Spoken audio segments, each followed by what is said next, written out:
A woman came to one of our very first seminars in York, or no, it wasn't York. One of our very first marriage seminars. And it was on a Saturday, I forget just now what it was. And she wrote to me shortly afterwards, and she said, Rob, this day was our last hope. We'd been married for 14 years. My husband had an affair. I couldn't forgive him, no matter how sorry he said he was. But as I listened to you and you talked about God's forgiveness, I thought, if possible, I want my kids to have a mum and a dad. And I'm going to try again. And she said, we held hands that day and we cried together and we laughed together a bit. And then she put at the bottom, P.S. Here's to the next 14 years. And that was an encouraging letter to get so shortly after the birth of Kev, the family. About 10 years after that, she sent me a photograph of her and her husband and 2 teenage kids.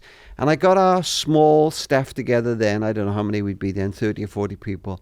And I said, you may not believe what I'm about to say, but I'd have done it all the speaking, all the writing, just to see these 2 kids with their mum and dad. I know it's not always possible, but I'd done it all. Then, about 5 years ago, or 10 years ago, perhaps, she sent me another photograph of their 40th, I think, wedding anniversary and invited me to it. Wow. So there was this incredible sense. And I often think of that woman. Was forgiveness easy for her? No. Did it mean she didn't sometimes feel sick when she thought of what had happened? No, it didn't mean that.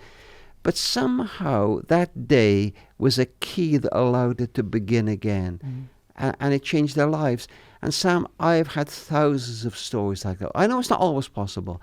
One of the things I'm most proud of are single parent holidays, where we take single parents away and we give them a great time with their kids. And I'm proud of those. So, I've spoken to 1 million people now in live events, but the ones that come back are those individual stories and sometimes it wasn't something great you did. You just said something simple that changed somebody's life.